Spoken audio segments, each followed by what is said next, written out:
সরকারি বিভিন্ন প্রকল্পের সুবিধা প্রত্যন্ত গ্রামের মানুষ ঠিকমতো পাচ্ছেন কিনা তা জানতে হুগলি জেলা শাসক মুক্তা আর্য, জেলা পরিষদের সভাধিপতি রঞ্জন ধারা, অতিরিক্ত জেলা শাসক, মহকুমা শাসক, জেলা পরিষদের কর্মাধ্যক্ষ, পঞ্চায়েত সমিতি এবং পঞ্চায়েতের প্রতিনিধিরা পৌঁছে যান পোলবার মহানাদ গ্রাম পঞ্চায়েতের বিভিন্ন গ্রামে।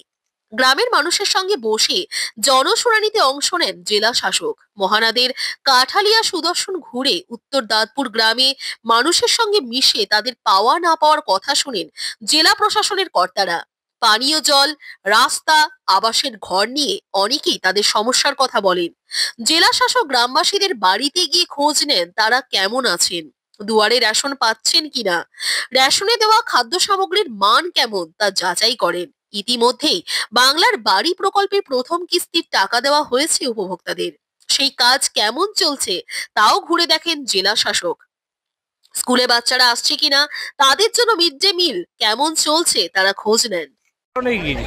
আজকে কারণ হচ্ছে কি, আমাদের পশ্চিমবঙ্গের মাননীয় মুখ্যমন্ত্রী মমতা বন্দ্যোপাধ্যায় তার যে নির্দেশ, সেই নির্দেশ অনুযায়ী আমাদের যে নেত্রীর নেতৃত্বে পশ্চিমবাংলায় যে অভূতপূর্ব উন্নয়ন ঘটেছে এবং সাথে সাথে সম্পূর্ণ যে আমরা 100% আছে এটা বলবো না, যে আমাদের কিছু এখনও খামতি আছে বিভিন্ন লাইন ডিপার্টমেন্টে, সেইগুলো মানুষের দৌড়ে আমরা পাড়ায় পাড়ায় যাচ্ছি।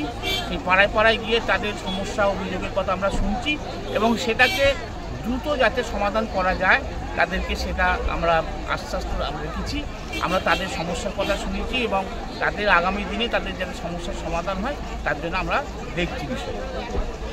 মেনলি হচ্ছে যে মানুষের, এইটাই হচ্ছে মমতা বন্দ্যোপাধ্যায় যে মানুষের কাছে পৌঁছে যাও, তার যে নির্দেশ আমরা মানুষের কাছে পৌঁছেছি। আজকে আমাদের সমস্ত কর্মাধ্যক্ষরা, আমাদের ডিএম ম্যাডাম, এসডিও, আমাদের এডিএম জেডপি, আমাদের এডিএমরা আর আমাদের টোটাল লাইন ডিপার্টমেন্টের এবং আমাদের আধিকারিকরা সবাই আমরা পাড়ায় পাড়ায় এসেছি। আজকে আমরা পোলবা দাঁতপুর ব্লকে মহানাদ জিপিতে এসেছি। তো আমরা এখন কাঁঠালিয়ায় রয়েছি। এরপরে আমরা রিভিউ মিটিং করব। আমরা টোটাল ব্লকের বিভিন্ন যে পঞ্চায়েতে, আমাদের 12টা পঞ্চায়েত আছে, সেই পঞ্চায়েতে কাজকর্ম যেগুলো হচ্ছে, অনগোয়িং আছে, যেগুলো হয়নি, সমস্ত বিষয় নিয়ে আলোচনা হবে এবং সেগুলো দ্রুত সমাধান যাতে করা যায় তার ব্যবস্থা হবে।